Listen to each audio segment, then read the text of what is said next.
Alors, je voudrais vous parler en quelques minutes euh, de ce que c'est que l'anthropologie chrétienne. Qu'est-ce que ça signifie? Euh, Anthropos en grec, c'est l'homme. Anthropos logos, c'est la parole sur l'homme. Et donc, qu'est-ce que les chrétiens disent? Quelle est la parole des chrétiens sur l'homme? Euh, Fort de ce que vous dit Clémence et de ce que vous voyez euh, dans le monde, de ce que nous voyons dans le monde aujourd'hui, je me suis, j'ai essayé de réfléchir en disant, mais en fait, puisque clairement on sort d'une pensée chrétienne et d'une civilisation chrétienne, rien ne sert de se mettre en bataille contre la société, parce que sinon ça va juste être insupportable et on va faire des guerres. Essayons de reprendre des éléments fondamentaux de notre conception chrétienne de l'homme pour aller au-delà, plutôt que de dire mais nous on dit la Bible et puis vous vous dites Kant et puis vous dites autre chose. Vous voyez. Donc ce à quoi j'ai essayé de réfléchir, et je vous le présente, hein, puis voilà, on va essayer de travailler ça ensemble, c'est qu'est-ce que l'homme? Et donc qu'est-ce que l'homme? Moi j'ai essayé de réfléchir à partir de trois mots: une réception, un appel, une mission. Ce sont des mots très chrétiens, mais qui peuvent être repris autrement et voilà, qu'on va essayer on va essayer de faire quelque chose. Alors bien sûr, il y a un fondement chrétien, mais on voit bien que dans un certain nombre de nos réflexions, euh, rien que le fait de dire que c'est un fondement chrétien, c'est opposé directement, quoi, hein. C'est-à-dire qu'on n'a même plus le droit de dire, en fait, tu es un intégriste quand tu parles de la Bible, quoi, hein. Bon. Alors c'est possible, mais essayons de montrer ce que ça signifie. Donc premier point, réception. Deuxième point, un appel. Troisième point, une mission. Qu'est-ce que l'homme? Si même on n'est pas chrétien, si même on n'est pas juif, dans les textes parmi les plus anciens de l'histoire de l'humanité, dont fait partie la Bible, on est sur un texte, en tout cas pour le livre de la Genèse, qui, vous le savez, a été écrit autour de moins 500, moins 600. Donc ce n'est pas le texte le plus ancien de la Bible, hein. La Bible a été construite, et donc ce temps d'écriture nous indique dès la première ligne que nous recevons une parole sur l'homme. D'accord? Et donc, ça c'est absolument fondamental. On reçoit une parole sur l'homme. C'est-à-dire que, qu'est-ce qu'on nous dit dans la première page de la Bible? Dieu fit l'homme à son image. Dieu fait l'homme à son image. Donc, nous recevons cette parole. Je peux ne pas être d'accord avec l'idée de Dieu, etc. Je peux ne pas m'entendre, mais ce qu'on voit, c'est que déjà, il y a 2500 ans, le simple fait d'utiliser le mot d'image, c'est un choix absolument incroyable. Parce qu'on aurait pu dire Dieu fit l'homme, corps et esprit, par exemple. Vous voyez? Et en fait, ça aurait été complètement grec, du judaïsme grec. Mais le fait de dire image, eh ben même pour la traduction, imago, etc., enfin, c'est quelque chose d'extrêmement compliqué. Donc, c'est-à-dire que c'est large, c'est-à-dire que la vision sur l'homme est large et qu'il nous faut toujours pouvoir accompagner nos contemporains, nos amis, les médecins, les infirmiers, les aides-soignants, tout ce que vous voulez, tous ceux qui interviennent dans, dans l'hôpital, dans le monde de la médecine, en disant, mais finalement, l'image est quoi? Qu'est-ce que ça veut dire cette image? Eh bien, ça veut dire que, d'emblée, nous disons qu'il y a une relation et une dépendance. Le principe de la réception dit qu'il y a une relation et une dépendance. Je ne suis pas tout seul et je suis dépendant d'un système. J'appartiens à un système. Voilà. Bon, même les bonobos, semble-t-il, avec 99,99% du même ADN que le nôtre, savent ça. Ils ont cette notion de la dépendance. Je suis en train de lire des bouquins fantastiques là, sur ces trucs-là, parce que, comme il paraît qu'on est tous des animaux, du coup, je suis en train de me spécialiser en bio-nature. Je vais tailler des pavés de thèse de doctorat à 1000 pages pour dire qu'il va bien falloir qu'on trouve des points d'accroche avec ces scientifiques. Nature, je sais pas quoi, nature, de la nature, des zoos, quoi. Bon, bon. Ou de la brousse, quoi. Enfin, moi, je veux bien sortir de la brousse, mais dans ces cas-là, il faut qu'on me dise ce qui fait ma différence, parce qu'a priori, il y a un peu de différence, quoi. J'ai pas vu de réunion de bonobos encore, vous voyez. Enfin, bon, très bien. Donc, du coup, il y a un appel véritablement à recevoir l'autre, non seulement comme un autre moi, mais un autre pour moi comme chrétien qui est créé à l'image de Dieu. Ça, c'est absolument fondamental, d'accord? Et je voudrais m'appuyer juste pour ce premier point sur la réception. J'ai découvert, j'ai relu, et c'est une manière de lui rendre hommage, l'homélie de l'intronisation de Benoît XVI, donc il y a maintenant presque 20 ans, il y a 18 ans. Benoît XVI, dans son discours d'intronisation, dans son homélie d'intronisation sur la place Saint-Pierre, dit que l'autre est voulu par Dieu, unique, nécessaire et aimé. Vous voyez ? Et ces 4 points-là, ces 4 adjectifs sont absolument extraordinaires. Voulu, unique, nécessaire, aimé. Et ça, en matière éthique, c'est des sujets sur lesquels on peut parler. Vous voyez ? Et en matière de réflexion avec des gens qui ne pensent pas comme nous, qui n'ont pas forcément notre philosophie, notre pensée, etc., c'est des choses qu'on peut dire. Est-ce que vous pensez qu'il est unique ? Est-ce que vous pensez qu'il est nécessaire ? Est-ce que vous pensez qu'il est voulu ? Est-ce que vous pensez qu'il est aimé ? Et comment est-ce qu'on peut tirer sur ces ficelles-là pour justement aborder ces questions-là ? Or, aujourd'hui, effectivement, comme le disait Clémence, on s'aperçoit bien que cette question de la réception de l'homme en tant que ce qu'il est, elle est oubliée. On parle désormais, effectivement, uniquement des droits de l'homme, et de moins en moins des devoirs de l'homme. D'accord ? On dit que l'homme a ses droits. On nous dit que l'homme est un individu singulier. Si on ne parle même pas forcément ce soir de l'euthanasie ou du suicide assisté, le simple fait de toutes les recherches génétiques sur la manière dont on veut avoir un enfant, et le calcul sur les yeux bleus, la couleur de la peau, etc., machin, les cheveux, etc., tout ça, c'est très, très impressionnant.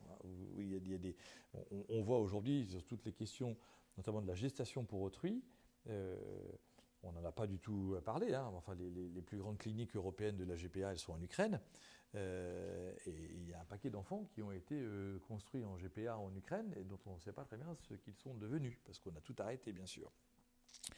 Donc, ce que nous voulons dire dans ce qu'est un homme, c'est que aujourd'hui, nous disons, nous comme chrétiens, que la participation à la vie commune est un enjeu fondamental.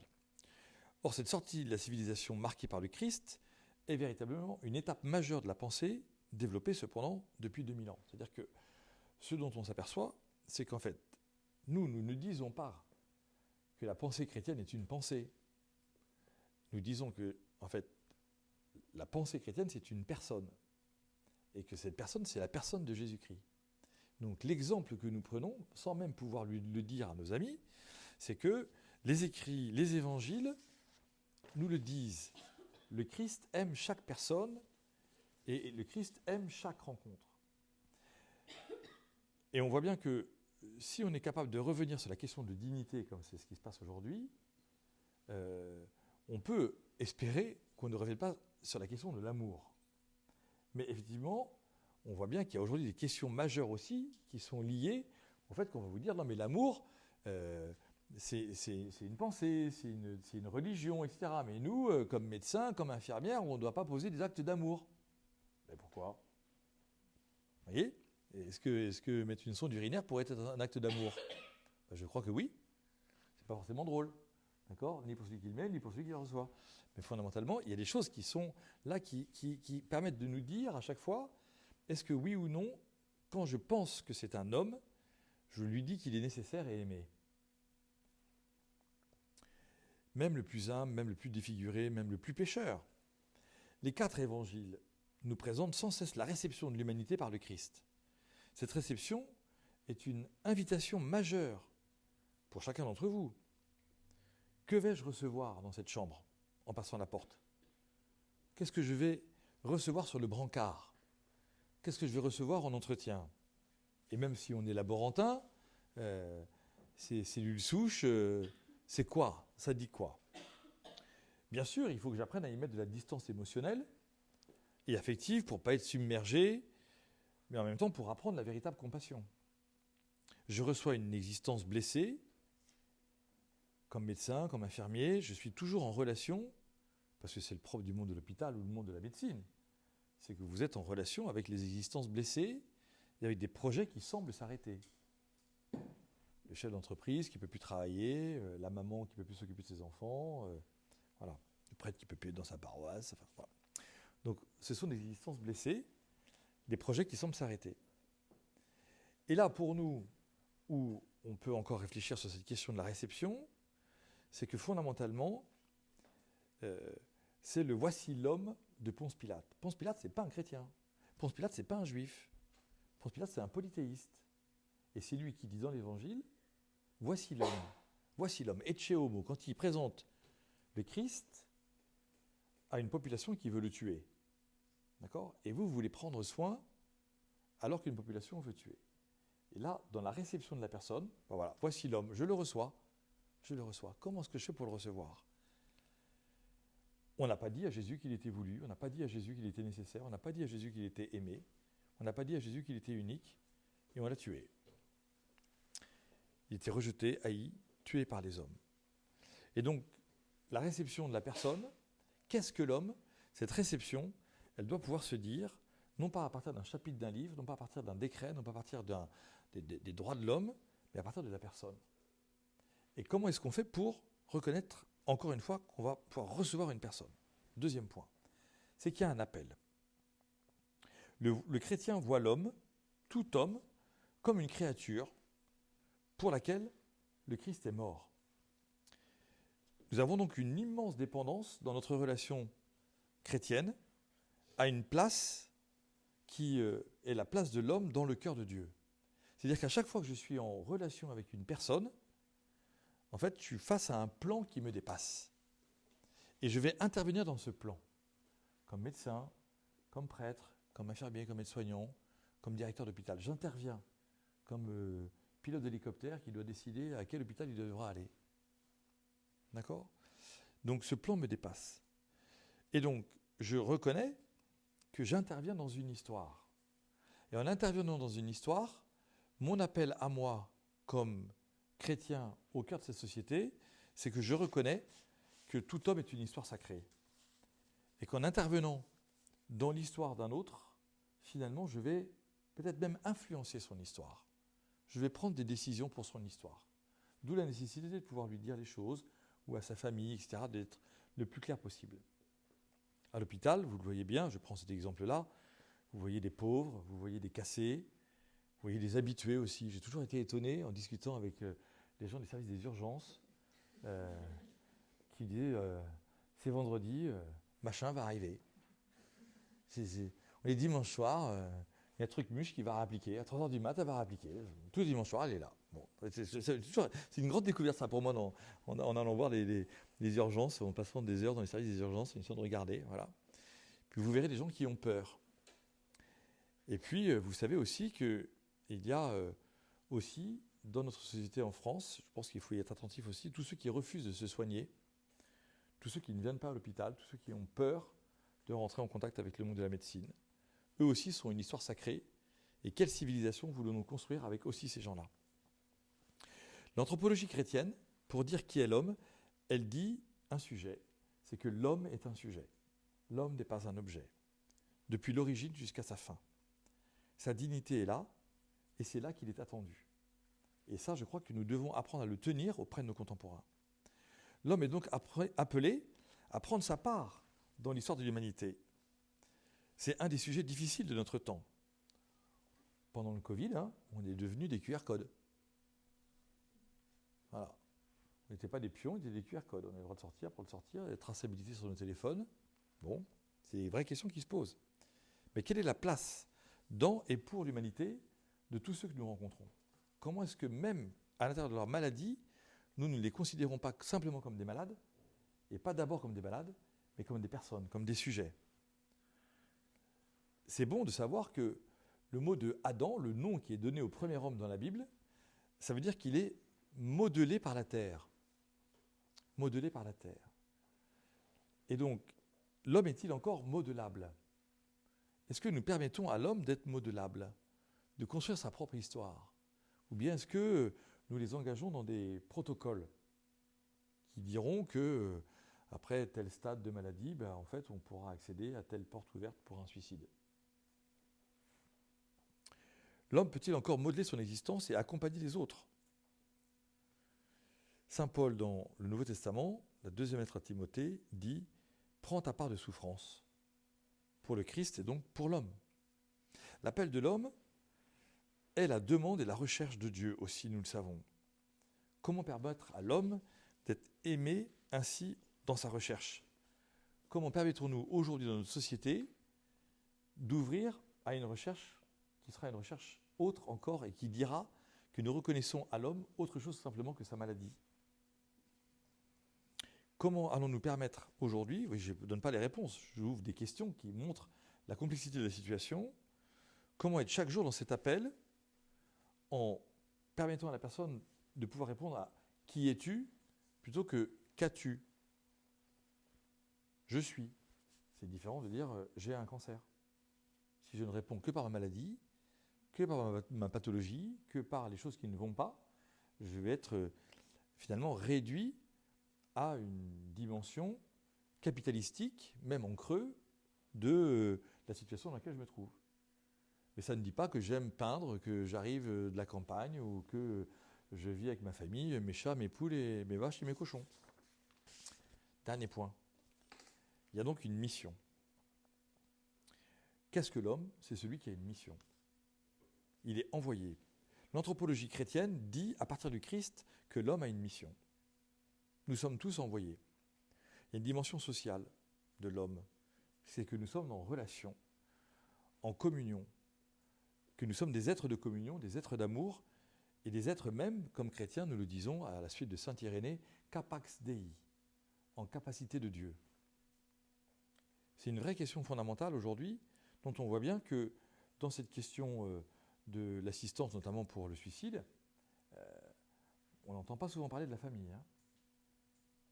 Mais moi, comme prêtre, ayant accompagné un nombre très très considérable de familles dont des membres s'étaient suicidés, avec mots d'au revoir ou explications, etc., ça ne suffit jamais. Et vous pouvez faire les cérémonies de funérailles, derrière, plus personne ne dort. Non, mais est-ce qu'il a dit la vérité ? Est-ce que c'est vraiment la raison pour laquelle il s'est suicidé ? Moi, je connais un autre élément dont il n'a pas parlé dans la lettre. Qu'est-ce qui s'est passé, etc. Vous voyez, et donc, plus personne n'est bien dans ces situations-là. Et donc, aujourd'hui, on va nous dire que chacun est unique et qu'il a le droit d'avoir une assistance pour mettre fin à ses jours. Fondamentalement, derrière, c'est tout un réseau qu'on explose. C'est tout un ensemble qui part en mode de très très grande fragilité. Avec dignité et valeur, avec la diversité absolue qui fait son unicité, voici l'homme et la femme qui sont bénis et envoyés pour féconder la terre, pour se multiplier et emplir la terre. Hommes et femmes sont réciproquement dépositaires de la vie, de leur vie, responsables, mutuels sous le regard de Dieu, d'une vie qui les dépasse, les propulse, les envoie vers l'autre, les autres et le tout autre. C'est ici, et uniquement ici, qu'on peut comprendre le tu ne tueras pas du décalogue, qui est, vous le savez, l'aimant charnière, avec honore ton père et ta mère et tu ne tueras pas, c'est la clé pour aller vers Dieu et vers les autres. Et donc ce tu ne tueras pas, en fait, entre dans l'histoire de l'homme uniquement quand on a compris qu'on était en mission. Si jamais l'homme n'a plus de mission et qu'il est réduit à lui-même dans son individualité, autrement que dans sa relation, tu ne tueras pas, n'importe pas. Si l'homme est intégré dans une histoire commune, une famille, un ensemble complet, alors effectivement, le tu ne tueras pas devient comme un appel profond, comme une mission pour lui. Sans cette mission que je dois féconder la terre, eh bien effectivement, tuer devient possible. Avec cette mission, multipliez-vous, fécondez la terre, l'homme devient sacré et inviolable. Sa vie entière est un pari pour une nouveauté, même dans son extrême maladie, même dans son extrême dépendance. Est-ce que je peux parler de ce pari que nous offrent, entre guillemets, les personnes malades qui se présentent à nous ? C'est un pari pour nous, c'est un défi pour l'humanité. Est-ce qu'on est capable de parler ainsi ? Plutôt que de dire, il nous coûte cher dans les lits d'hôpitaux, s'il en partait, ça serait mieux, ça coûterait moins cher. Puis il y en a d'autres derrière qui attendent. En fait, est-ce que nous sommes capables, même nous comme chrétiens, d'aller au-delà de cette vision chrétienne pour dire qu'il y a là un acte immense d'amour, même blessé, voire même surtout parce qu'il est blessé et que nous avons le défi à relever.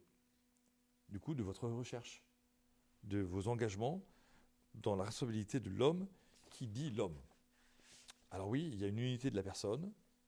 Alors oui, il y a une ouverture à la transcendance. Alors oui, qu'est-ce que l'homme ? C'est la liberté de la personne. Effectivement, nous devons pouvoir l'entendre. Alors oui, il y a aussi la découverte de la vérité qui fait qu'il y a un moment, quand même très très souvent dans notre vie, où nous comprenons que nous ne sommes pas les créateurs de notre propre vie.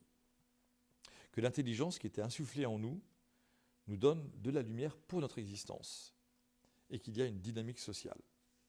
Cette dynamique sociale fait que l'homme, n'est pas un homme différent des autres, et que la vision chrétienne de l'homme pour l'humanité nous intègre à l'intérieur d'un système dans lequel nous nous engageons.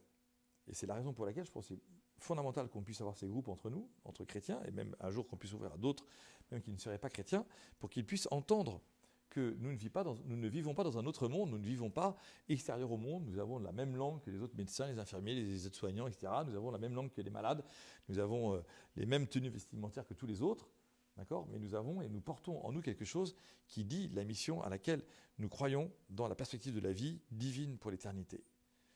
Dans la lettre à Diognettes, qui est une des plus vieilles lettres qui explique à la fin du IIe siècle ce que sont les chrétiens, eh bien, il y a un païen, visiblement, qui parle à quelqu'un dont on ne connaît pas l'histoire, et qui dit que les chrétiens sont des étrangers domiciliés. Et donc, c'est-à-dire que nous nous engageons dans le monde, en étant domiciliés dans le monde, tout en étant étrangers, parce que nous savons qu'il y a une autre histoire qui nous attend, et que c'est cette même histoire de l'éternité qui nous est donnée, et qui nous permet ainsi d'aller en permanence vers les autres. Pour finir, et ça sera à la fin de notre rencontre ce soir l'occasion d'une prière, j'ai été très touché aujourd'hui en découvrant que le Saint-Père, hier, a rencontré le cardinal préfet pour la cause des saints et qu'il a décidé qu'il y aurait Guido Schaeffer qui serait bientôt béatifié. Alors, Guido Schaeffer, si vous n'avez jamais entendu parler, c'est magnifique parce que je vais vous en parler un tout petit peu ce soir. Le gars, il est médecin, il est né en 1974, il est mort en 2009, il était brésilien, il habitait à Copacabana. Il aimait le surf, c'était un grand surfeur, un grand sportif, et puis un jour, il a compris, tout en étant médecin, que le Seigneur l'appelait à autre chose, et donc il est rentré au séminaire. Et en rentrant au séminaire, donc il a quitté l'action de la médecine, mais voilà, et il est mort noyé sur une des plages de Rio de Janeiro, et donc le pape a accepté, a décidé avant-hier qu'il pourrait bientôt être béatifié. Et ce qui est absolument magnifique, c'est que le jour de son enterrement, l'évêque qui l'a enterré, donc qui était l'évêque qui aurait dû l'ordonner quelques mois plus tard, a retiré son étole de prêtre et d'évêque pour mettre son étole dans le cercueil de Guido Schaeffer en disant « Ce garçon n'était pas prêtre, mais c'était un vrai pasteur. Et donc, il voulait être prêtre. Eh bien, je dépose mon étole de prêtre et d'évêque dans son cercueil. » Vous voyez, ça veut dire qu'il va être béatifié avec cette notion-là qu'en fait, on peut être pasteur même sans être prêtre, et qu'en fait, on peut être pasteur les uns les autres, et même que vous, en médecine, vous devez apprendre à avoir cette notion-là d'être pasteur les uns les autres. Et quand on rencontre des gens perdus, eh bien, la manière dont nous sommes pasteurs les uns pour les autres, et de ces personnes malades et des familles, fait que nous leur rendons effectivement le sens de leur vie humaine, nous leur reconnaissons qu'ils sont aimés, qu'ils sont nécessaires, qu'ils sont uniques, et que nous prenons soin d'eux. Merci de votre attention.